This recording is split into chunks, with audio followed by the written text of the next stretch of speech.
ಬಾಗಲಕೋಟೆ ವಿಧಾನಸಭಾ ಉಪಚುನಾವಣೆಯ ಮತ ಎಣಿಕೆ ಕಾರ್ಯ ಮೇ 4ರಂದು ಸೋಮವಾರ ದಿನದಂದು ನಡೆಯಿತು. ಕಾಂಗ್ರೆಸ್ ಪಕ್ಷದ ಅಭ್ಯರ್ಥಿ ಉಮೇಶ್ ಮೇಟಿ ಅವರ ಪ್ರತಿಸ್ಪರ್ಧಿ ಆಗಿರುವಂಥ ಬಿಜೆಪಿ ಪಕ್ಷದ ವೀರಣ್ಣ ಚರಂತಿಮಠ ಅವರಿಗಿಂತ 22,332 ಮತಗಳ ಅಂತರದಿಂದ ಗೆಲುವು ಸಾಧಿಸಿದ್ದಾರೆ ಎಂದು ಚುನಾವಣಾ ಅಧಿಕಾರಿ ಆಗಿರುವಂಥ ಉಪವಿಭಾಗಾಧಿಕಾರಿ ಸಂತೋಷ್ ಜಗಳಾಸರ್ ತಿಳಿಸಿದ್ದಾರೆ. ಕಾಂಗ್ರೆಸ್ ಪಕ್ಷದ ಅಭ್ಯರ್ಥಿ ಉಮೇಶ್ ಮೇಟಿ ಅವರು 98,919 ಮತಗಳನ್ನು ಪಡೆದು ಗೆಲುವು ಸಾಧಿಸಿದ್ದರೆ, ಬಿಜೆಪಿ ಪಕ್ಷದ ಅಭ್ಯರ್ಥಿ ವೀರಣ್ಣ ಚರಂತಿಮಠ 76,587 ಮತಗಳನ್ನು ಪಡೆದು ಪರಾಜಯ ಹೊಂದಿದ್ದಾರೆ. ಬಾಗಲಕೋಟೆ ಉಪಚುನಾವಣೆ ಮತಕ್ಷೇತ್ರಕ್ಕೆ ಸಂಬಂಧಪಟ್ಟಂತೆ ಒಟ್ಟು 2,60,182 ಮತಗಳು ಇದ್ದು, ಈ ಪೈಕಿ 1,77,073 ಮತಗಳು ಚಲಾವಣೆಗೊಂಡಿದ್ದವು. ಅದರಲ್ಲಿ 1,458 ಮತಗಳು ನೋಟಾ ಮತಗಳು ಇರುತ್ತವೆ. 100 ಮತಗಳು ತಿರಸ್ಕೃತಗೊಂಡಿವೆ ಎಂದು ಚುನಾವಣಾ ಅಧಿಕಾರಿಗಳು ತಿಳಿಸಿದ್ದಾರೆ. ಗೆಲುವು ಸಾಧಿಸಿದ ಕಾಂಗ್ರೆಸ್ ಪಕ್ಷದ ಉಮೇಶ್ ಮೇಟಿ ಅವರಿಗೆ ಚುನಾವಣಾ ಅಧಿಕಾರಿ ಸಂತೋಷ್ ಜಗಳಾಸರ್ ಪ್ರಮಾಣ ಪತ್ರ ವಿತರಣೆ ಮಾಡಿದರು. ಪ್ರಮಾಣ ಪತ್ರ ವಿತರಣೆ ಸಂದರ್ಭದಲ್ಲಿ ಜಿಲ್ಲಾ ಉಸ್ತುವಾರಿ ಸಚಿವರಾದಂಥ ಆರ್.ಬಿ. ತಿಮ್ಮಾಪುರ್, ಉಪಚುನಾವಣೆ ಸಾಮಾನ್ಯ ವೀಕ್ಷಕರಾದ ಪಾರುಲ್, ಜಿಲ್ಲಾಧಿಕಾರಿ ಸಂಗಪ್ಪ, ಜಿಲ್ಲಾ ಪಂಚಾಯತ್ನ ಮುಖ್ಯ ಕಾರ್ಯನಿರ್ವಾಹಕ ಅಧಿಕಾರಿ ಶಶಿಧರ್ ಕುರೇರ್ ಸೇರಿದಂತೆ ಶಾಸಕರಾದ ಜೆ.ಟಿ. ಪಾಟೀಲ್ ಹಾಗೂ ವಿಜಯಾನಂದ ಕಾಶ್ಯಪ್ನವರ್ ಇತರ ಮುಖಂಡರು ಉಪಸ್ಥಿತರಿದ್ದರು. ಕಾಂಗ್ರೆಸ್ ಪಕ್ಷದ ಅಭ್ಯರ್ಥಿ ಗೆಲುವು ಖಚಿತ ಆಗುತ್ತಿದ್ದಂತೆ ಅವರ ಕಾರ್ಯಕರ್ತರು ಪಟಾಕಿ ಸಿಡಿಸಿ ಸಂಭ್ರಮಿಸಿ ವಿಜಯೋತ್ಸವ ಆಚರಿಸಿದರು. ಕಾಂಗ್ರೆಸ್ ಪಕ್ಷದ ಅಭ್ಯರ್ಥಿಯಾಗಿ ಜಯಬೇರಿ ಗಳಿಸಿದ ಉಮೇಶ್ ಮೇಟಿ ಅವರ ಸ್ವಗ್ರಾಮ ತಿಮ್ಮಾಪುರದಲ್ಲಿ ಟಗರು ಒಂದಿಗೆ ವಿಜಯೋತ್ಸವ ಆಚರಣೆ ಮಾಡಿದರು. ಅಭಿಮಾನಿಗಳು ಪಟಾಕಿ ಸಿಡಿಸಿ ಗುಲಾಲ್ ಹಾಕಿಕೊಂಡು ಗೆಲುವು ಸಂಭ್ರಮಿಸಿದರು. ದಿವಂಗತ ಎಚ್.ವೈ. ಮೇಟಿ ಅವರ ಸಮಾಧಿಗೆ ಹೋಗಿ ಪೂಜೆ ಸಲ್ಲಿಸುವ ಮೂಲಕ ಉಮೇಶ್ ಮೇಟಿ ಗೆಲುವಿನ ಆಶೀರ್ವಾದ ಪಡೆದುಕೊಂಡರು. ನಂತರ ಮನೆಯಲ್ಲಿ ತಾಯಿಯವರ ಆಶೀರ್ವಾದ ಜೊತೆಗೆ ಸಂಬಂಧಿಕರೊಂದಿಗೆ ಸಿಹಿ ಹಂಚಿ ವಿಜಯೋತ್ಸವ ಆಚರಿಸಿದರು. ಉಪಚುನಾವಣೆ ಹಿನ್ನೆಲೆಯಲ್ಲಿ ಕಾಂಗ್ರೆಸ್ ಪಕ್ಷದ ಗೆಲುವಾಗಿದೆ. ಈ ಗೆಲುವಿನ ಹಿನ್ನೆಲೆಯಲ್ಲಿ ಸಾಕಷ್ಟು ಸಂಖ್ಯೆಯಲ್ಲಿ ಇಲ್ಲಿ ಇವರು ಏನು ವಿಜಯೋತ್ಸವ ಆಚರಣೆ ಮಾಡಿದ್ದಾರೆ. ಇಲ್ಲಿ ವಿಜಯೋತ್ಸವ ಆಚರಣೆ ಮಾಡಿದ್ದಾರೆ. ಈಗ ನಾನು ಅವರನ್ನು ಮಾತಾಡೋ ಪ್ರಯತ್ನ ಮಾಡ್ತಿದ್ದೀನಿ. ಈಗ ಉಮೇಶನ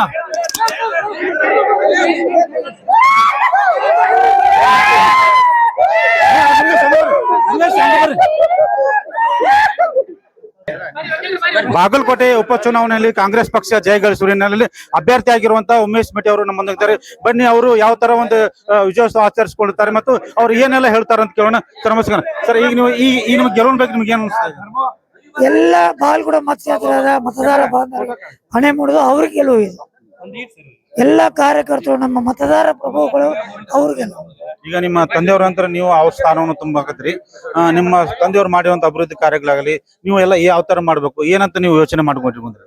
ಅವರು ಮಾಡಿದ ಕೆಲಸಗಳು ಅರ್ಧಕ್ಕೆ ನಿಂತಿದ್ದಕ್ಕೆ ಎಲ್ಲವೂ ಮುಂದುವರ್ಸ್ಕೊಂಡು ಹೋಗಕ್ಕೆ ಜನ ಮತದಾರ ಪ್ರಭುಗಳು ನನ್ನ ಆಯ್ಕೆ ಮಾಡಿದ್ದಾರೆ. ಈಗ ಮುಂದೆ ನೀವು ಯಾವ ತರ ಅಭಿವೃದ್ಧಿ ಕಾರ್ಯಕ್ರಮಗಳು ಏನೇನು ಹಾಕೋಬೇಕು ಮಾಡಿದ್ರಿ? ಯಾವ ತರ ನೀವು ಶಾಸಕರಾಗಿ ವಿಧಾನಸಭೆ ಪ್ರವೇಶ ಮಾಡಿದ್ರಿ ಮತ್ತೆ ಈ ವಿಧಾನಸಭೆಗೆ ಪ್ರವೇಶ ಮಾಡ್ತಿದ್ರಿ? ನಿಮಗೆಲ್ಲ ಏನ್ ಅನಿಸ್ತಾ ಇದೆ? ಏನೆಲ್ಲ ಮಾಡ್ಬೇಕಂತ ನಿಮ್ಗೆ ವಿಚಾರಗಳು? ಬಾಗಲಕೋಟೆ ಅಭಿವೃದ್ಧಿ ಆಗ್ಬೇಕಂತ ಜನ ಆಯ್ಕೆ ಮಾಡಿದ್ದಾರೆ. ಬಾಗಲಕೋಟೆ ಅಭಿವೃದ್ಧಿ ಮಾಡ್ತೀವಿ. ಮೆಡಿಕಲ್ ಕಾಲೇಜು ಸ್ಟಾರ್ಟ್ ಆಗ್ಬೇಕು. 200 ಎಕರೆ ಮಾರ್ಕೆಟ್ ಇದೆ, ಅದನ್ನ ಮಾಡ್ಬೇಕು. ವಾಣಿಜ್ಯ ತರಬೇಕು. ಹಿಂಗಾಗಿ ಎಲ್ಲ ಕೂತು ಚರ್ಚೆ ಮಾಡಿಬಿಟ್ಟು ಎಲ್ಲರ ಜೊತೆ ಹಿರಿಯರ ಜೊತೆ ಚರ್ಚೆ ಮಾಡಿಬಿಟ್ಟು ಒಳ್ಳೆ ಕೆಲಸ ಮಾಡೋಣ. ಈ ಚುನಾವಣೆಯಲ್ಲಿ ಬಿಜೆಪಿ ಒಂದು ಆರೋಪ ಮಾಡಿದ್ದಾರೆ, ಹಣ ಮತ್ತು ಅಧಿಕಾರ ದುರುಪಯೋಗದಿಂದಾಗಿ ಗೆಲುವು ಸಾಧಿಸಿದ್ದಾರೆ ಅಂತ ಹೇಳ್ತಾ ಇದ್ದಾರೆ. ಅದ್ರ ಬಗ್ಗೆ ನೀವೇನ್ ಹೇಳ್ತೀರಿ? ಅಲ್ರಿ, ನಮ್ ತಂದೆ ಮಾಡಿದ ಕೆಲಸಗಳು ಅರ್ಧಕ್ಕೆ ನಿಂತಿದ್ದಕ್ಕೆ ಮುಂದುವರಿಸ್ಬೇಕಂತ ಮಾಡಿದೆವು. ಮೆಡಿಕಲ್ ಕಾಲೇಜು ಪೂಜೆ ಮಾಡ್ಬೇಕು ನಮ್ಮ ತಂದೆ ಇದ್ರು. ಆ ಡೇಟ್ ನಮ್ಮ ತಂದೆ ಫಿಕ್ಸ್ ಮಾಡಿದ್ರು. ಆ ಕಾಲಕ್ಕೆ ಮರಣ ಆಯ್ತು. ಚುನಾವಣೆ ಬಂತು, ಮೆಡಿಕಲ್ ಕಾಲೇಜ್ ಪೂಜೆ ಮಾಡಿದ್ರು. ಅದೆಲ್ಲ ಸುಳ್ಳು, ಅವ್ರು ಹೇಳುದೇ ಸುಳ್ಳು.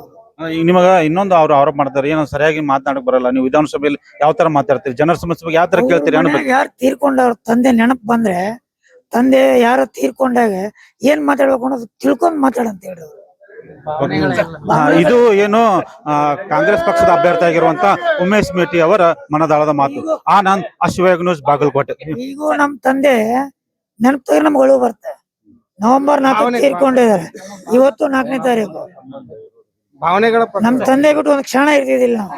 ಅವ್ರ ನಾವೇನು ಈಗೂ ನಮ್ ತಂದೆ ಕೇರ್ ಈಗೂ ಬರ್ತಾರೆ. ಇದು ಏನು ಕಾಂಗ್ರೆಸ್ ಪಕ್ಷದ ಅಭ್ಯರ್ಥಿ ಜಯಗಳಿಸಿರುವಂತ ಉಮೇಶ್ ಮೇಟಿ ಅವರ ಮನದಾಳದ ಮಾತು. ಬಾಗಲಕೋಟೆ ಉಪಚುನಾವಣೆಯಲ್ಲಿ ಕಾಂಗ್ರೆಸ್ ಪಕ್ಷ ಏನು ಒಂದು ಭರ್ಜರಿಯಾಗಿ ಗೆಲುವು ಸಾಧಿಸಿದೆ. ಏನು ಮುಖ್ಯಮಂತ್ರಿ ಸಿದ್ದರಾಮಯ್ಯನವರ ಆಪ್ತರಾಗಿರುವಂತಹ ಹೊಳಬಸ್ ಶೆಟ್ಟರ್ ಅವರು ಈ ಗೆಲುವಿಗೆ ಸಾಕಷ್ಟು ಒಂದು ಶ್ರಮ ವಹಿಸಿದ್ದಾರೆ. ತೆರೆಮರೆಯಲ್ಲಿ ಸಾಕಷ್ಟು ಕೆಲಸ ಕಾರ್ಯ ಮಾಡಿದ್ದಾರೆ. ಬನ್ನಿ, ಈಗ ಅವರು ನಮ್ಮೊಂದಿಗಿದ್ದಾರೆ. ಯಾವ ತರ ಆಗಿ ಅವರು ಈ ಗೆಲುವಿನ ಬಗ್ಗೆ ಒಂದು ತಮ್ಮ ಅಭಿಪ್ರಾಯ ವ್ಯಕ್ತಪಡಿಸಿದ್ದಾರೆ, ಮತ್ತೆ ಏನೆಲ್ಲ ಕಾರ್ಯತಂತ್ರ ಮಾಡಿದ್ದಾರೆ ಅಂತ ಕೇಳೋಣ. ಸರ್ ನಮಸ್ಕಾರ. ಸರ್, ಈ ಗೆಲುವು ನಿಮಗೆ ಏನ್ ಅನಿಸ್ತಾ ಇದೆ? ಈ ಗೆಲುವು ಮೇಟಿ ಸಾಹೇಬ್ರ ಅನುಕಂಪ ಮತ್ತು ಕಾಂಗ್ರೆಸ್ ಪಕ್ಷದ ಸರ್ಕಾರ ಏನು ಸಿದ್ದರಾಮಯ್ಯ ಸಾಹೇಬ್ರ ನೇತೃತ್ವದಲ್ಲಿರ್ತಕ್ಕಂಥ ಸರ್ಕಾರ ಏನು ಪ್ರಾಮಾಣಿಕತೆಯಿಂದ ಜನರಿಗೆ ಮುಟ್ಟುವಂತ ಕೆಲಸವನ್ನ ಏನ್ ಮಾಡಿದೆ, ಅದರಿಂದ ಈ ಗೆಲುವಾಗಿದೆ ಅಂತ ನಾ ಹೇಳ್ಬೇಕಾಗುತ್ತೆ. ಈ ಚುನಾವಣೆ ಮೊದಲು ಈ ಟಿಕೆಟ್ ಗೊಂದಲ ಸಾಕಷ್ಟಿತ್ತು. ಆ ಗೊಂದಲದಲ್ಲಿ ನಿಮ್ಮ ಹೆಸರು ಕೇಳ್ಬಂತು. ಕೆಲವು ಅಂದ್ರೆ ನಿಮ್ಮ ತೆರೆಮರೆಯಲ್ಲಿ ನೀವು ಬೇರೆಯವ್ರು ಕೊಡಿಸ್ಬೇಕು, ಬೇರೆಯವ್ರು ಮಾಡ್ಬೇಕು ಅಂತ ಕೇಳ್ಬಂತು. ಈಗ ನೀವು ಇವ್ರು ಕೊಡಿಸಿದ್ರೆ ನಿಮ್ಗೆ ಏನ್ ಅನಿಸ್ತಾ ಇದೆ? ಏನೆಲ್ಲ ಈಗ ನೀವು ಮುಂದೆ ಮತ್ತೆ ಅಭಿವೃದ್ಧಿ ಮಾಡ್ಬೇಕಂತ ನೀವು ಚಿಂತನೆ ಮಾಡ್ತಾ ಇದ್ದೀರಿ? ಏನಿಲ್ಲ ರೀ, ಯಾರು ಕುಟುಂಬದವರು ಎಲ್ಲಾರು ಒಂದೇ. ಕುಟುಂಬದವರು ಯಾರಿಗೆ ಕೊಟ್ಟರು ಚುನಾವಣೆ ಮಾಡ್ತೀವಂತ ಜನರ ಅಭಿಪ್ರಾಯ ಇತ್ತು. ಅದರಂತೆ ನಮ್ಮ ಹೈಕಮಾಂಡ್ ಸಿದ್ದರಾಮಯ್ಯ ಸಾಹೇಬರು ಎಲ್ಲರೂ ಕೂಡಿಸಿ ಡಿ ಕೆ ಶಿವಕುಮಾರ್ ಅವರು, AICC ಕಾರ್ಯದರ್ಶಿ ಆಗಿರ್ತಕ್ಕಂಥ ಸುರ್ಜಿವಾಲ ಇವರೆಲ್ಲರೂ ಕೂಡ ಒಂದುಗೂಡಿ ಒಂದು ಉಮೇಶ್ ಕ್ಯಾಂಡಿಡೇಟ್ ಅವ್ರನ್ನ ಮಾಡಿದ್ರು. ಅದರಂತೆ ಎಲ್ಲರೂ ಕೂಡ ಕುಟುಂಬದವರು ಎಲ್ಲರೂ ಒಗ್ಗಟ್ಟಾಗಿ ಪ್ರಾಮಾಣಿಕತೆಯಿಂದ ಕಾರ್ಯಕರ್ತರು ಏನು ತಳಮಟ್ಟದ ಕಾರ್ಯಕರ್ತರು ಅವರ ಶ್ರಮದಿಂದ ಇವತ್ತು ನಮ್ಮ ಕಾಂಗ್ರೆಸ್ ಪಕ್ಷ ಇವತ್ತು ಮೇಲೆಲ್ಲಕ್ಕೆ ಪ್ರಮುಖ ಕಾರಣ ಐತೆ ಅಂತ ಹೇಳ್ಬೇಕು. ಈ ಬಿಜೆಪಿ ಅವರು ಆರೋಪ ಮಾಡಕತ್ತಾರ ಈ ಗೆಲುವು ಏನು ಹಣ ಮತ್ತು ಅಧಿಕಾರದ ಒಂದು ದುರುಪಯೋಗದಿಂದ ಆಗಿದೆ ಅಂತ ಒಂದು ಬಿಜೆಪಿ ಪಕ್ಷವರು ಆರೋಪ ಮಾಡ್ತಾರೆ. ಅದ್ರ ಬಗ್ಗೆ ನೀವು ಯಾ ಹಣ ಬಲ ಇಲ್ಲ, ಅಧಿಕಾರ ಬಲ ಇಲ್ಲ, ಎಲ್ಲ ಕಾಂಗ್ರೆಸ್ ಪಕ್ಷದ ಅಭಿವೃದ್ಧಿ ಕೆಲಸ ಬಿಟ್ರೆ ಯಾ ಹಣ ಬಲ ಇಲ್ಲ, ಜನ ಬಲ ಮುಖ್ಯ ಐತಿ. ಜನ ಪ್ರಾಮಾಣಿಕರ ಜನ ಅದಾರ. ಮತ್ತು ಈ ಕ್ಷೇತ್ರ ಜನ ಬಹಳ ಮುಗ್ಧರು. ಬಾಗಲಕೋಟೆ ಕ್ಷೇತ್ರದ ಜನ ಬಹಳ ಮುಗ್ಧರಿದಾರ. ಆ ಮುಗ್ಧ ಜನರು ಈ ಮೇಟಿ ಸಾಹೇಬ್ರಿಗತೆ ಅವ್ರ ಮಗ ಚಿರಂಜೀವಿ ಉಮೇಶ್ ಮೇಟಿ ಕೆಲಸ ಮಾಡ್ತಾನ. ಸಿದ್ದರಾಮಯ್ಯ ಸಾಹೇಬ್ರು ಇರ್ತಾರ, ಅವನ ಬೆಂಬಲವಾಗಿ ಕಾಂಗ್ರೆಸ್ ಸರ್ಕಾರ ಇರ್ತೈತಿ, ಅಭಿವೃದ್ಧಿ ಕೆಲಸವನ್ನ ಮಾಡ್ತಾನ. ಮೇಟಿ ಸಾಹೇಬ್ರು ಕೊಟ್ಟಿರ್ತಕ್ಕಂಥ ಕೆಲಸಗಳನ್ನ ಏನು ಅರ್ಧಕ್ಕೆ ನಿಂತಿರ್ತಕ್ಕಂಥ ಕೆಲಸಗಳನ್ನ ಮುಂದೋಗಿಸುವಂತ ಶಕ್ತಿ ಅವ್ರ ಚಿರಂಜೀವಿಗೆ ಐತಿ ಅಂತ ಒಂದು ಮಾತನ್ನ ನಂಬಿ ಇವತ್ತು ಚುನಾವಣೆಗೆ ಜನ 22,000 ಮತ ಹೆಚ್ಚು ಅಂತರದಿಂದ ಇವತ್ತು ಗೆಲುವನ್ನ ಸಾಧಿಸಕ ಇಡೀ ಕ್ಷೇತ್ರದ ಜನ ಕಾರಣ ಅಂತ ಹೇಳ್ಬೇಕು. ಈ ಕ್ಷೇತ್ರಕ್ಕೆ ಮತ್ತೆ ಏನಾದರೂ ಹೊಸದಾಗಿ ಯೋಜನೆಗಳಾಗಲಿ, ಮೇಟಿಯವರ ಜೊತೆಗೆ ಮತ್ತೆ ಬೇರೆ ಬೇರೆ ಹೊಸದಾಗಿ ಯೋಜನೆಗಳು ಹಾಕಿಕೊಳ್ಳೋ ಜೊತೆಗೆ ಮತ್ತೆ ಏನೆಲ್ಲ ಅಭಿವೃದ್ಧಿ ಮಾಡ್ಬೇಕಂತ ನೀವು ಚಿಂತನೆ ಇಟ್ಕೊಂಡಿರಿ? ಈಗಾಗಲೇ ಮೇಟಿ ಸಾಹೇಬರು ಮತ್ತು ಸಿದ್ದರಾಮಯ್ಯ ಸಾಹೇಬರು ಭರವಸೆಯಂತೆ ಮಾರ್ಕೆಟ್ ಏನು ಹಂಚು ಹೋಗಿತ್ತು ಬಾಗಲಕೋಟೆ ನಗರದಲ್ಲಿ, ಅದನ್ನ ಕೆಲವೇ ದಿನಗಳಲ್ಲಿ ಸಭೆಯನ್ನ ಕರೆದು ಈಗಾಗಲೇ ಮುಖ್ಯಮಂತ್ರಿಗಳು ಹೇಳಿದ ಪ್ರಕಾರ, ಸಿದ್ದರಾಮಯ್ಯ ಸಾಹೇಬರು ಹೇಳಿದ ಪ್ರಕಾರ ಸುಮಾರು 368 ಕೋಟಿ ಮಾರ್ಕೆಟ್ ಮಾಡಕ್ಕೆ ಒಂದು ಯೋಜನೆಗಳನ್ನು ಹಾಕೊಂಡಿದ್ದಾರೆ. ಕೆಲವೇ ದಿನಗಳಲ್ಲಿ ಅದನ್ನ ಮಂಜೂರು ಮಾಡಿಸಿ ಅಡಿಗಲ್ ಮಾಡಿಸುವಂತ ಕೆಲಸವನ್ನ ಮೊದಲೇಕ್ ಮಾಡ್ತೀವಿ. ಈ ಮೆಡಿಕಲ್ ಕಾಲೇಜ್ ಏನು ಅಡಿಗಲ್ ಹಾಕಿದ್ರು ಅದನ್ನ ಮುಕ್ತಾಯ ಹಂತಕ್ಕೆ ಅಂದ್ರೆ ಕಟ್ಟಡ ಪೂರ್ಣ ಆಗಿ ಉದ್ಘಾಟನೆ ಮಾಡುವಂತ ಕೆಲಸವನ್ನ ಕೂಡ 2 ವರ್ಷ ಅವಧಿಯಲ್ಲಿ ಅದನ್ನು ಕೂಡ ಮಾಡ್ತೀವಿ. ಮತ್ತೆ ಬಾಗಲಕೋಟೆ ನಗರಸಭೆಯನ್ನ ಮಹಾನಗರ ಪಾಲಿಕೆ ಮಾಡಬೇಕು ಅನ್ನೋ ಒಂದು ಬಾಗಲಕೋಟೆ ಜನತೆಯ ಅಭಿಪ್ರಾಯ ಐತಿ. ಅದನ್ನ ಮಹಾನಗರ ಪಾಲಿಕೆ ಮಾಡುವಂತ ಕೆಲಸವನ್ನ ಉಮೇಶ್ ಮೇಟಿ ಅವರ ಹತ್ರ ಮಾನ್ಯ ಮುಖ್ಯಮಂತ್ರಿಗಳಿಗೆ ಹೇಳಿ ಅದನ್ನ ಕೆಲಸವನ್ನ ಮಾಡಿಸುವಂತಹದ್ದು. ಅದಲ್ಲದೆ ಈ ಕೈಗಾರಿಕಾ ಯೋಜನೆಗಳನ್ನ ಜನರಿಗೆ ಉದ್ಯೋಗ ಕೊಡಿಸುವಂತ ಯೋಜನೆ ಆಗಲಿ, ಗ್ರಾಮೀಣ ಮಟ್ಟದಲ್ಲಿ ಜಾತ್ಯತೀತ ಎಲ್ಲಾ ಸಮಾಜದವ್ರಿಗೂ ಕೂಡ ಸಮುದಾಯ ಭವನ ಆಗಲಿ, ಎಲ್ಲಾ ಸಮಾಜದವ್ರಿಗೂ ಕೂಡ ಒಗ್ಗೂಡಿ ಕೆಲಸವನ್ನ ಮಾಡಿಸುವಂತ ಕೆಲಸ ಆಗಲಿ, ಅಭಿವೃದ್ಧಿ ಯೋಜನೆಗಳಂತ ತರುವಂತ ಕೆಲಸ ಆಗಲಿ ಮೇಟಿ ಅವರು ಉಮೇಶ್ ಅವರು ಮಾಡ್ತಾರ ಅಂತ ಹೇಳಿ ನಮ್ಮ ನಂಬಿಕೆ. ಈಗ ಈ ವಿಜಯೋತ್ಸವ ಸಂಭ್ರಮಕ್ಕೆ ಮತ್ತೆ ಸಿದ್ದರಾಮಯ್ಯನವರು ಬಂದು ಏನು ಒಂದು ಮತದಾರರಿಗೆ ಒಂದು ಕೃತಜ್ಞತೆ ಹೇಳುವಂತ ಕೆಲಸ ಅಥವಾ ಕಾರ್ಯಕ್ರಮ ಏನಾದ್ರು ಹಮ್ಮಿಕೊಳ್ಳುವಂತ ವಿಚಾರ ಇದೆ? 10ನೇ ತಾರೀಕಿನ ನಂತರ ಬಹುತೇಕ 10ನೇ ತಾರೀಕಿನಿಂದ 15ನೇ ತಾರೀಕಿನ ಒಳಗ ಸಿದ್ದರಾಮಯ್ಯ ಸಾಹೇಬರು ಬಂದು ವಿಜಯೋತ್ಸವ ಕಾರ್ಯಕ್ರಮವನ್ನ ಮತ್ತು ಮತದಾರರಿಗೆ ಏನೋ ಇಡೀ ಕ್ಷೇತ್ರದ ಜನತೆಗೆ ಒಂದು ಕೃತಜ್ಞತೆಗಳು ಸಲ್ಲಿಸುವ ಸಮಾರಂಭ ಕೆಲವೇ ದಿನಗಳಲ್ಲಿ ಮಾಡ್ತೀವಿ. ಆ ಕಾರ್ಯಕ್ರಮದಲ್ಲಿ ಮತದಾರರಿಗೆ ಕೃತಜ್ಞತೆ ಹೇಳುವಂತ ಕೆಲಸ ಇಡೀ ಸರ್ಕಾರ ಮುಖ್ಯಮಂತ್ರಿಗಳ ಆದಿಯಾಗಿ ಉಪಮುಖ್ಯಮಂತ್ರಿಗಳ ಆದಿಯಾಗಿ ಎಲ್ಲರೂ ಸಚಿವ ದ್ವಯರು ಜಿಲ್ಲಾ ಉಸ್ತುವಾರಿ ಸಚಿವರ ನೇತೃತ್ವದಲ್ಲಿ ಆ ಕಾರ್ಯಕ್ರಮ ನಡೀತೈತಿ. ಇದು ಏನು CM ಆಪ್ತರಾಗಿರುವಂತಹ ಹೊಳಬಸವೇಶ್ವರ ಅವರ ಒಂದು ಮನದಾಳದ ಮಾತು. ಬಾಗಲಕೋಟೆ ಉಪಚುನಾವಣೆಯಲ್ಲಿ ಕಾಂಗ್ರೆಸ್ ಪಕ್ಷ ಗೆಲುವು ಸಾಧಿಸಿರುವುದಕ್ಕೆ ಕಾಂಗ್ರೆಸ್ ಪಕ್ಷದಲ್ಲಿ ಸಾಕಷ್ಟು ಒಂದು ಹುರುಪು ಉತ್ಸಾಹ ಮೂಡಿ ಬಂದಿದೆ. ಈಗ ನಮ್ಮೊಂದಿಗೆ ಕಾಂಗ್ರೆಸ್ ಪಕ್ಷದ ಮುಖಂಡರಾಗಿರುವಂಥ ಮಲ್ಲಿಕಾರ್ಜುನ್ ಚರಂತಮಠ ಇದ್ದಾರೆ, ಹಾಗೂ ಕಾಂಗ್ರೆಸ್ ಪಕ್ಷದ ಜಿಲ್ಲಾಧ್ಯಕ್ಷರಾಗಿರುವಂಥ ಏನು SG ನಂಜನಮಠ ಇದ್ದಾರೆ, ಹಾಗೂ ಅವರ ಉಮೇಶ್ ಮೇಟಿ ಅವರ ಸೋದರಾಗಿರುವಂಥ ಏನು ಮಹಾದೇವಿ ಮೇಟಿ ಅವರು ಸಹ ಇದ್ದಾರೆ. ಬನ್ನಿ, ಈಗ ನಾನು ಒಬ್ಬೊಬ್ಬರಿಗೆ ಒಂದೊಂದು ಮಾತಾಡೋದು ಹೋಗ್ತಾನೆ. ಸರ್, ಈಗ ಮೊದಲನೇದಾಗಿ ನಿಮಗೆ ಈಗ ಈ ಗೆಲುವು ನಿಮಗೆ ಏನು ಅನಿಸ್ತಾ ಇದೆ? ಇದು ಬರೀ ಉಮೇಶ್ ಮೇಟಿ ಅವರ ಗೆಲುವಲ್ಲ, ಇದು ಸಿದ್ದರಾಮಯ್ಯ ಸಾಹೇಬರ ಸರ್ಕಾರದ ನೇತೃತ್ವದ ಕಾಂಗ್ರೆಸ್ ಪಕ್ಷದ ಗೆಲುವು ಇದು. ಈಗ ನಾವು ಇದನ್ನ ನಿರೀಕ್ಷೆ ಮಾಡಿದ್ವಿ. ನೀವು ನನ್ನ ವಿಡಿಯೋ ತೆಗೆದು ನೋಡ್ರಿ, ಎಲ್ಲರಿಗೂ ನಾವು ನಮ್ಗೆ ಯಾರ್ಯಾರು ಲಾಸ್ಟ್ ಟೈಮ್ ಓಟ್ ಹಾಕ್ಯಾರ ಅವ್ರೆಲ್ಲ +1 ವೋಟ್ ಮಾಡ್ಬೇಕಂತಂದು ಹೇಳಿದ್ದೆ ನಾನು, ಇನ್ನೂ ಎಲೆಕ್ಷನ್ ಆಗೋಕ್ಕಿಂತ ಮುಂಚೆನೆ. ಅದೇ ರೀತಿ ವೋಟಿಂಗ್ ಆಗಿದೆ.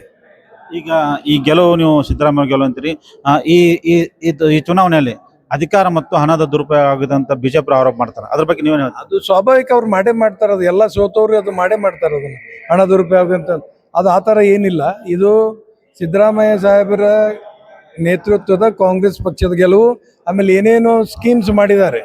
ಇವತ್ತು ಮಹಿಳೆಯರಿಗೆ 2,000 ರೂಪಾಯಿ ಕೊಟ್ಟಿರೋದಾಗಿರ್ಬೋದು, ಆಮೇಲೆ ಬಸ್ ಫ್ರೀ ಮಾಡಿರ್ಬೋದು, ಅದೆಲ್ಲ ಒಳ್ಳೆ ಕಾರ್ಯಕ್ರಮ ಅಂತೇಳಿ ಮತ್ತೊಮ್ಮೆ ಜನರು ಸಾಬೀತುಪಡಿಸಿದ್ದಾರೆ. ಇದು ಚುನಾವಣೆಯಲ್ಲಿ ಅನುಕಂಪ ಮತ್ತು ಗ್ಯಾರಂಟಿ ಯೋಜನೆಗಳು ಸಾಥ್ ಕೊಡ್ತಾ ಅಂತ ಅನಿಸ್ತಾ ಇದೆ. ಹೌದು, ಎರಡು ಅನುಕಂಪನೂ ಆಗಿದೆ, ಗ್ಯಾರಂಟಿ ಯೋಜನೆಗಳು ಸಾಥ್ನು ಕೊಟ್ಟಿದೆ. ಸರ್, ಈ ಕಾಂಗ್ರೆಸ್ ಪಕ್ಷದ ಜಿಲ್ಲಾಧ್ಯಕ್ಷರಾಗಿರಿ, ಈ ಚುನಾವಣೆ ಗೆಲುವು ಬಗ್ಗೆ ನಿಮಗೇನು ಅನಿಸ್ತಾ ಇದೆ? ಬಾಗಲಕೋಟೆ ಮತಕ್ಷೇತ್ರದ ಕಾಂಗ್ರೆಸ್ ಪಕ್ಷದ ಗೆಲುವು ಜನತೆಯ ಗೆಲುವು, ಕಾಂಗ್ರೆಸ್ ಕಾರ್ಯಕರ್ತರ ಗೆಲುವು, ಕಾಂಗ್ರೆಸ್ ಅಭಿಮಾನಿಗಳ ಗೆಲುವು. ಕಾಂಗ್ರೆಸ್ಸು ಪಕ್ಷ ಕೊಟ್ಟಿರ್ತಕ್ಕಂಥ ಕಾರ್ಯಕ್ರಮಗಳ ಆಧಾರದ ಗೆಲುವು ಅಂತಕ್ಕಂಥದ್ದನ್ನು ಹೇಳೋದ್ರ ಜೊತೆಗೆ, ಮೇಟಿಯವರು ತೀರು ಹೋಗಿ ಇವತ್ತಿನ ದಿವಸ ಅವ್ರು ತೀರು ಹೋದಂಥ ದಿವಸ. ಇವತ್ತು ಅವ್ರ ಮಗ, ಹೌದಲ್ಲ, ಇವತ್ತು ಅವ್ರ ಮಗ ಆರೀಶ್ ಬಂದಿರತಕ್ಕಂಥದ್ದು. ಇದು ಅನುಕಂಪ, ಪಕ್ಷದ ಕಾರ್ಯಕ್ರಮ, ಎಲ್ಲರ ದುಡಿಮೆ, ಸಣ್ಣ ಕಾರ್ಯಕರ್ತರು, ದೊಡ್ಡ ಕಾರ್ಯಕರ್ತರು, ಮುಖ್ಯಮಂತ್ರಿಗಳು, ಉಪಮುಖ್ಯಮಂತ್ರಿಗಳು, ನಮ್ಮ ಜಿಲ್ಲಾ ಉಸ್ತುವಾರಿ ಸಚಿವರು, ಬೇರೆ ಬೇರೆ ಜಿಲ್ಲೆಗಳಿಂದ ಬಂದಿರತಕ್ಕಂಥ ಎಲ್ಲ ಕ್ಯಾಬಿನೆಟ್ ದರ್ಜೆ ಸಚಿವರು, MLAಗಳು, MLCಗಳು, ಭಾಳಷ್ಟು ಜನ ದುಡಿದಿದ್ದಾರೆ. ಅವರೆಲ್ಲರಿಗೂ ಈ ಜಯದ ಪಾಲುದಾರರು ಅಂತಕ್ಕಂಥ ಮಾತನ್ನು ಹೇಳ್ತೇನೆ. ಈ ಕಾಂಗ್ರೆಸ್ ಪಕ್ಷದ ಗೆಲುವು ನಮಗೆ ಬಾಗಲಕೋಟೆಯ ಚುನಾವಣೆಯ ಇತಿಹಾಸದಲ್ಲಿ ಇಷ್ಟು ಲೀಡ್ನಿಂದ ಯಾರೂ MLA ಆರಿಸಿ ಬಂದಿರುವಂಥದ್ದಿಲ್ಲ. ಇಷ್ಟೆಲ್ಲ ಗೆಲುವಾಗಿದ ಮೇಲೆ ನೀವು ಇಲ್ಲಿ ಮುಂದೆ, ಈಗ ನಿಮ್ಮದೇ ಸರ್ಕಾರ ಇತ್ತು ಇನ್ನೂ 2 ವರ್ಷ, ನೀವು ಇಲ್ಲಿ ಯಾವ ಥರ ಒಂದು ಡೆವಲಪ್ ಮಾಡಬೇಕಂತ ಯೋಚನೆ ಇಟ್ಕೊಂಡು? ನಾವು ಪಕ್ಷದ ಕಾರ್ಯಕರ್ತರ ಸಮ್ಮೇಳನ, ಸಭೆ, ಭೇಟಿ, ಕಾರ್ಯಕ್ರಮಗಳ ಅನುಷ್ಠಾನಕ್ಕೆ ಜವಾಬ್ದಾರಿ ಇವುಗಳನ್ನು ಮಾಡಿ ಮುಂಬರುವ 2 ವರ್ಷದಲ್ಲಿ ಮತ್ತೆ ಕಾಂಗ್ರೆಸ್ ಪಕ್ಷ ವಿಧಾನಸಭೆಯಲ್ಲಿ ಅಧಿಕಾರಕ್ಕೆ ಬರುವಲ್ಲಿ ನಮ್ಮ ಪಾತ್ರ ಏನು ಅನ್ನುವಂಥದ್ದನ್ನು ಆತ್ಮಾವಲೋಕನೆ ಮಾಡಿಕೊಂಡು ಪಕ್ಷ ಸನ್ನದ್ಧಗೊಳಿಸ್ತೇವೆ. ಬರಲಿರುವ ಜಿಲ್ಲಾ ಪಂಚಾಯತ್, ತಾಲೂಕ್ ಪಂಚಾಯತ್, ಗ್ರಾಮ ಪಂಚಾಯತಿಗಳಲ್ಲಿ ಇದೇ ರೀತಿಯಾದ ಜಯಬೇರಿ ಆಗತಕ್ಕಂಥ ಒಂದು ಪ್ರಯತ್ನಕ್ಕೆ ಇಳಿತೇವೆ. ಈಗ ನಮ್ಮೊಂದಿಗೆ ಏನು ಈ ಉಮೇಶ್ ಮೇಟಿ ಅವರ ಸೋದರಾಗಿರುವಂಥ ಮಹಾದೇವಿ ಮೇಟಿ ಅವರು ಇದ್ದಾರೆ. ಬನ್ನಿ, ಈಗ ನಿಮಗೆ ಈ ಗೆಲುವು ಏನು ಅನ್ನಿಸ್ತಾ ಇದೆ? ತುಂಬ ಖುಷಿ ಆಗೈತಿ. ಎಲ್ಲ ರಾಜ್ಯದ ಮುಖ್ಯಮಂತ್ರಿಗಳು, ನಮ್ಮ ರಾಜ್ಯದ ಎಲ್ಲ ಮಿನಿಸ್ಟರ್ಸು, MLAಗಳು ಎಲ್ಲರೂ ತಗೊಂಡು ನಮ್ಮ ತಂದೆ ಜಾಗದಲ್ಲಿ ನಿಂತು ಅವರೆಲ್ಲ ಶ್ರಮ ಪಟ್ಟಿದ್ದಕ್ಕೆ ಇವತ್ತು ನಮ್ಮ ಸಹೋದರ ಗೆಲುವು ಸಾಧಿಸ್ಯಾರ. ಇದೇ ರೀತಿ ಎಲ್ಲರೂ ಇದು ಸಪೋರ್ಟ್ ಇರಲಿ ಅಂತಂದು ಧನ್ಯವಾದ. ನೀವೀಗ ಟಿಕೆಟ್ ಕೊಡೋ ಮುಂಚೆ ಒಂದು ಸಾಕಷ್ಟು ಮೊದಲೇ ಒಂದು ಆಕ್ಷೇಪ ವ್ಯಕ್ತಪಡಿಸಿದ್ರಿ, ನೀವು ಆಕಾಂಕ್ಷಿ ಆಗಿದ್ರಿ. ನೀವು ಅನ್ಕೊಂಡಂಗೆ ಉಮೇಶ್ ಮೇಟಿ ಅವರು ಕೊಟ್ಟಿದ್ದಾರೆ. ಅದಕ್ಕೆ ಈಗ ನಿಮ್ಮ ಅನ್ಕೊಂಡಂಗೆ ಅವರೇ ಶಾಸಕರಾದ, ಅದಕ್ಕೆ ನೀವು ಮತ್ತೆ ಏನಿದೆ ಹೇಳಕ್ಕೆ ಇಷ್ಟಪಡ್ತೀರಿ? ಏನಿಲ್ಲ, ನಮ್ಮ ತಂದೆಯವ್ರ ಇದನ್ನ ಅವನ್ನೆಲ್ಲ ನೆರವೇರಿಸ್ಕೊಂಡು ಹೋಗ್ತಾರೆ. ಅರ್ಧ ಪೂರ್ವದಲ್ಲಿ ಕೆಲಸ ನಿಂತಿದ್ದನ್ನ ಮೆಡಿಕಲ್ ಕಾಲೇಜ್ ಆಗಿರ್ಬೋದು, ಮುಳುಗಡೆದ್ದಾಗಿರ್ಬೋದು, ಯಾವುದು ಎಲ್ಲ ಕಾರ್ಯಗಳನ್ನು ಅವರು ಅದೇ ಥರ ನಮ್ಮ ತಂದೆಯವ್ರ ಥರನೇ ನೆರವೇರಿಸ್ಕೊಂಡು ಹೋಗ್ತಾನಂತ ನಂಬಿಕೆ ಐತಿ ನಾನು. ಈಗ ನಿಮ್ಮ ತಂದೆಯವರಿದ್ದಾಗ ಕೆಲವೊಬ್ರು ಕೈವಾಡ ಇರುತ್ತೆ, ಅವ್ರದೇ ನಡೀತಿದೆ ಅಂತ ಆರೋಪ ಮಾಡಿದ್ರು. ಈ ಸಲನು ಇವರು ಶಾಸಕರಾದಂತ ಅವ್ರದೇ ಮತ್ತೆ ಮುಂದೆ ನಡೀತಿದೆ ಅಂತ ಅನಿಸ್ತಾ ಇದೆ. ಅದ ನಡೆದ್ರು ನೀವೇನ್ ಮಾಡ್ತೀರಿ? ಇಲ್ಲ, ಆ ಥರ ಏನು ನಡೆಯಕ್ಕೆ ಆಗಲ್ಲ ಅಂತ ಅವನು ಹೇಳಿದಾನ. ಅವನೇ ನಡ್ಸ್ಕೊಂಡು, ಅವನಿಗೆ ಕೆಪೇಬಲ್ ಅದಾನ, ಅವನು ಮಾಡ್ಕೊಂಡು ಹೋಗ್ತಾನ. ಈಗ ನೀವು ಸಿದ್ದರಾಮಯ್ಯವ್ರಿಗಾಗ್ಲಿ ಇಲ್ಲಿನ ಜನತೆಗೆ ಆಗ್ಲಿ ಏನಂತ ನೀವು ಹೇಳಕ್ ಇಚ್ಛೆ ಪಡ್ತೀರಿ?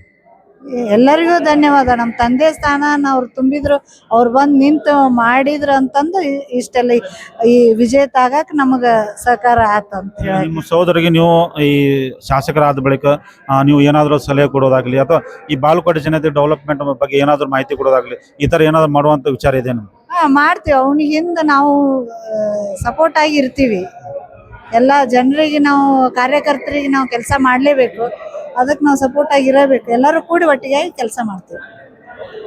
ಇದು ಏನು ಉಮೇಶ್ ಮೇಟಿ ಅವರ ಸಹೋದರಿಯಾಗಿರುವಂತ ಮಹಾದೇವಿ ಮೇಟಿ ಅವರ ಮನದಾಳದ ಮಾತು. ಎಲ್ಲ ನಮ್ಮ ಸಾಮಾನ್ಯ ಕಾರ್ಯಕರ್ತರ ಕಾಂಗ್ರೆಸ್ ಪಕ್ಷದ ಕಾರ್ಯಕರ್ತರಿಗೆ ನಮ್ಮ ತುಂಬ ಧನ್ಯವಾದ ತಿಳಿಸುತ್ತಾ, ಹಾಗೂ ಈ ಒಂದು ಚುನಾವಣೆಯನ್ನ ಕಾಂಗ್ರೆಸ್ ಸರ್ಕಾರ ಕಾರ್ಯಕ್ರಮ ಕೊಟ್ಟಿದ್ದನ್ನ ಎಲ್ಲ ಕಾರ್ಯಕ್ರಮ ಕೊಟ್ಟಿದ್ದಕ್ಕೆ ನಮ್ಮ ಚುನಾವಣೆ ಗೆಲುವು ಈ ಮುಖ್ಯಮಂತ್ರಿಯವರಿಗೆ ಹಾಗೂ ಸನ್ಮಾನ್ಯ ಸಿದ್ದರಾಮಯ್ಯ ಸಾಹೇಬರ ಮುಖ್ಯಮಂತ್ರಿಯವರಿಗೆ, ಆಮೇಲೆ ಲೋಕೋಪಯೋಗಿರುವಂಥ ಸತೀಶನ ಜಾರಕಿಹೊಳಿ ಸಾವುಕಾರರಿಗೆ, ನಮ್ಮ ಉಸ್ತುವಾರಿ ಸಚಿವರಂಥ ತಿಮ್ಮಾಪುರ ಸಚಿವರಿಗೆ, ಎಲ್ಲ ಸಚಿವರಿಗೂ, ಜಿಲ್ಲೆ ರಾಜ್ಯ ಎಲ್ಲ ಶಾಸಕರಿಗೆ, ಎಲ್ಲ KPCC ಪದಾಧಿಕಾರಿಗಳಿಗೂ, KPCC ಸದಸ್ಯರುಗಳಿಗೂ, KPCC ಅಧ್ಯಕ್ಷರುಗಳಿಗೂ, DK Shivakumar ಅವರಿಗೂ ಎಲ್ಲರಿಗೂ ತುಂಬ ಧನ್ಯವಾದ ಸಲ್ಲಿಸ್ತೀನಿ.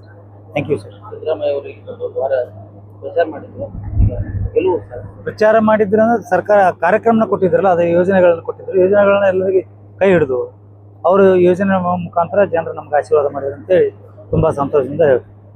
ಪ್ರಮುಖ ಏನು ಕಾರಣ ನಮ್ಮ ಗೆಲುವಿಗೆ? ನಮ್ಮ ಸರ್ಕಾರದ ಕಾರ್ಯಕ್ರಮಗಳ ಕಾರಣ, ಸರ್ಕಾರದ ಕಾರ್ಯಕ್ರಮ ಕಾರಣ. ನಮ್ಮ ಎಲ್ಲ ಜಿಲ್ಲಾ ಉಸ್ತುವಾರಿ ಸಚಿವರು, ಎಲ್ಲ ಸಚಿವದ್ಮಣಿಯವರು, ಲೋಕೋಪಯೋಗಿ ಸಚಿವರು, DK ಶಿವಕುಮಾರ್ ಅವರು ಎಲ್ಲರ ಕೃಪಾಶೀರ್ವಾದದಿಂದ ನಮ್ಮ ತಂದೆಯವರ ಅನುಕಂಪದ ಜೊತೆಗೆ ಎಲ್ಲರೂ ಜನ ನಮ್ಗೆ ಆಶೀರ್ವಾದ ಮಾಡೋದು. ಬಿಜೆಪಿ